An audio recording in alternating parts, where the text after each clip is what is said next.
इस वक्त की बड़ी खबर आपको बता दें, बीजेपी 21 मार्च को अपना इंतखाबी मंशूर जारी करेगी। मगरबी बंगाल असेंबली इलेक्शन के लिए इंतखाबी मंशूर जारी होगा। मरकजी वजीर दाखिला अमित शाह इसे जारी करेंगे। इंतखाबी मंशूर 21 मार्च को अमित शाह बंगाल में करेंगे इंतखाबी तशहीर। उसी दौरान इंतखाबी मंशूर जारी किया जाएगा। इस वक्त की बड़ी खबर आपको बता रहे हैं, बीजेपी 21 मार्च को अपना इंतखाबी मंशूर जारी कर सकती है। मगरबी बंगाल असेंबली इलेक्शन के लिए बीजेपी अपना इंतखाबी मंशूर जारी करेगी, जिसे मरकजी वजीर दाखिला अमित शाह इंतखाबी मंशूर को जारी करेंगे। 21 मार्च को अमित शाह बंगाल में इंतखाबी तशहीर करेंगे। उसी दौरान माना जा रहा है कि इंतखाबी मंशूर को जारी किया जाएगा। इस वक्त की बड़ी खबर आपको बता रहे हैं, 27 मार्च को वोटिंग है। मगरबी बंगाल में 8 मरहले में वोटिंग होगी, जो कि 27 मार्च से शुरू हो रही है।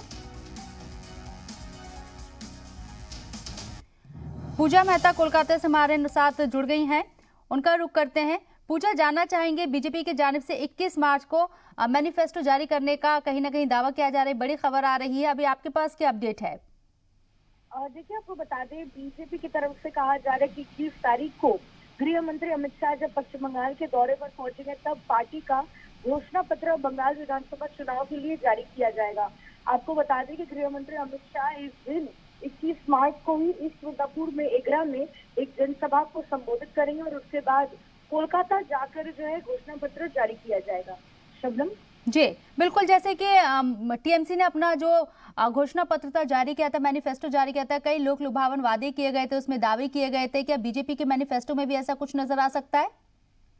और देखिए, सूत्रों के हवाले से खबर है कि जो ओबीसी स्टेटस की जो कास्ट है, उन पर ज्यादा फोकस किया जाएगा। कई ऐसी कास्ट है जिनको ओबीसी स्टेटस के तहत अंदर लाया जाएगा और उनको रिकॉग्नाइज किया जाएगा एज ओबीसी, ताकि जो भी बेनिफिट्स ओबीसी कास्ट को मिलते हैं वो उनको भी मिले। उसके अलावा गंगा सागर जो तीर्थ स्थान है पश्चिम बंगाल में, उसको इंटरनेशनल और नेशनल जो है टूरिज्म सेक्टर के तौर पे प्रमोट किया जाएगा, धर्म स्थल के तौर पे जो है प्रमोट किया जाएगा। क्योंकि अब तक जो है पूजा, ओबीसी कार्ड को लेकर पीएम ने अपनी रैली में भी इसका जिक्र किया था और अब मैनिफेस्टो में भी इसे शामिल किया जा सकता है। कितना बड़ा फैक्टर साबित हो सकते हैं इलेक्शन में ओबीसी?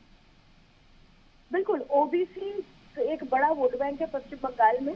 और जैसा कि कुछ दिन पहले ही जब बीजेपी के राष्ट्रीय अध्यक्ष जेपी नड्डा पश्चिम बंगाल के दौरे पर पहुंचे थे, उन्होंने जनसभा को संबोधित करते हुए ये भी कहा था कि मंडल कमीशन में कुछ प्रपोजल्स है जिसके तहत कुछ कास्ट को जो है ओबीसी स्टेटस दिया जाना चाहिए, तो उसको मद्देनजर रखते हुए जो है घोषणा पत्र जारी किया जाएगा। और आपको ये भी बता दें कि जो तृणमूल कांग्रेस का भी जो मैनिफेस्टो है, उसमें भी ओबीसी स्टेटस का जिक्र किया हुआ है। कुछ जाति है जैसे महिष्या, तामुल, पीली, शाह, इनको ओबीसी स्टेटस के तहत रिकॉग्नाइज किया जाएगा।